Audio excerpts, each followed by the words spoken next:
କାଲି ଯାଇଥିଲି ବାଲେଶ୍ୱର ଫାଷ୍ଟ ରଜରେ, ଆଜି ମଝି ରଜରେ ଆମ ଯାଜପୁର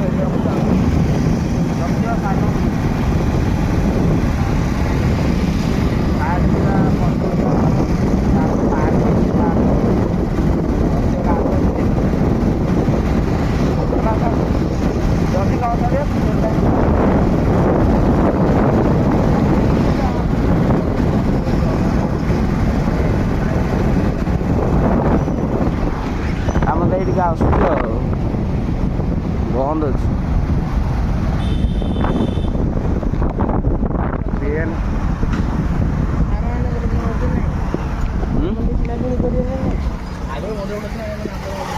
ତାଙ୍କର ପୁଣି ଗୋଟେ ମନ ଅଛି ନା ନାଇଁ ଜିନିଷ ଆଗର ବନ୍ଧ ଅଛି ଆଗରେ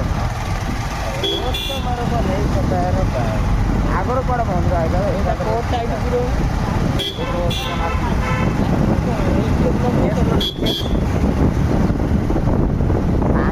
ଦହିବରା ଖାଇ ପଇସା ଦେଲାନି ହଁ ନା ଆଉ ଯୋଉ ଖାଇଦେଲେ ଛୁଆର ଛୁଆକୁ ଦରକାର ନିଆ ଖାଇଦେଲା ଛୁଆର ଏଥିରେ ବି ନିଆ ଦରକାର।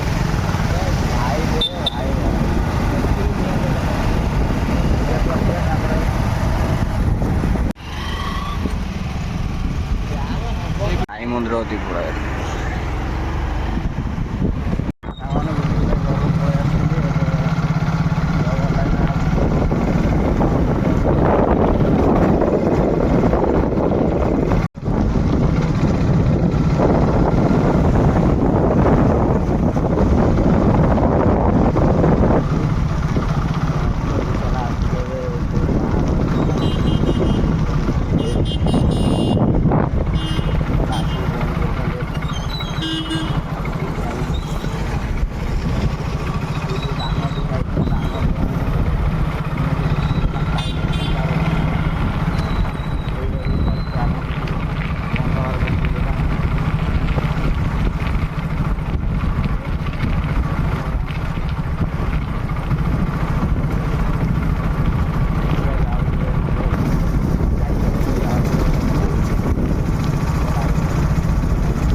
ପୁରା ଧାନ ନଦୀଟା ବୁଲି ଯାଇଲି।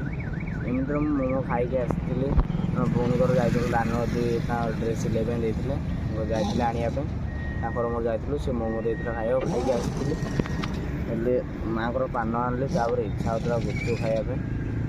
ଗୁପଚୁପ୍ ଦୋକାନ ଭାବିଲି ଛକରେ ଯେଉଁଠୁ ପାନ ଆଣିଲି ସେ ଥିଲା ଗୋଟେ ଗୁପଚୁପ୍ ଦୋକାନ ହେଲା କି ମୁଁ ସେଇଠି ପହଞ୍ଚିଛି ଗୁପଚୁପ୍ ଖାଇବି ବୋଲି, କିନ୍ତୁ ମୋ କିସ୍ମତ ଏତେ ଖରାପ ଯେ ସେଇ ଟାଇମ୍ରେ ପୋଲିସ ପହଞ୍ଚି ମନା କଲା ତୁମେ ଏବେ ଗୁପଚୁପ୍ ଲଗାଇ ପାରିବନି। ଏବେ କିଛି ଦିନ ପାଇଁ ତୁମ ଗୁପଚୁପ୍ ଖେଲା ବନ୍ଦ କର। ଜଳଖିଆ ଦୋକାନ ବି ସବୁ ବନ୍ଦ କରିଦେଇ ଆଇଲେ ଛକରେ। ତାପରେ ଦାନଗଦି ଆଇଲି, ଦାନଗଦିରେ ମୁଁ ଦେଖିଲି ଟୋଟାଲ୍ ଗୋଟେ ହେଲେ ଖୋଲିନି। ଆଉ ଯେଉଁଗୁଡ଼ା ଖୋଲିଛନ୍ତି ଜଣେ ଜଣେ ସେ ଲୁଚେଇକି ଖୋଲିଛନ୍ତି, ମାନେ ଯେଉଁ ମାଲ୍ ବନେଇଛନ୍ତି ଆଉ ନଷ୍ଟ କରିବେ କି ସେ ଲୁଚେଇକି ଖୋଲିଛନ୍ତି ହେଲା କି ମିଳିଲା ନାହିଁ କିଛି। ଭାବୁଛି ଘରକୁ ପଳେଇବି, ଆଉ କ'ଣ କରିବି। ଏମିତି ଆସିଲିଣି ବ୍ରିଜ୍ ପାଖରେ ଅଛି ମୁଁ ଏବେ ଗଲା ଜିଲ୍ଲାପାଳ ଗାଡ଼ି ଦୁଇଟା ଗଲା, ପୋଲିସ ଗାଡ଼ି ତାଙ୍କ ପଛରେ ଗଲା। ମୁଁ ଭିଡ଼ିଓରେ ଦେଖେଇଲି ନାହିଁ କାହିଁକିନା କିଛି ଇସ୍ୟୁ ବି ହେଇପାରେ, ସେ ଯେଉଁ ଭିଡ଼ିଓରେ ଦେଖେଇଲି ନାହିଁ ହେଲା କି। ଆଉ ରହିଲି, ଜୟ ଶ୍ରୀରାମ, ଗୁଡ଼।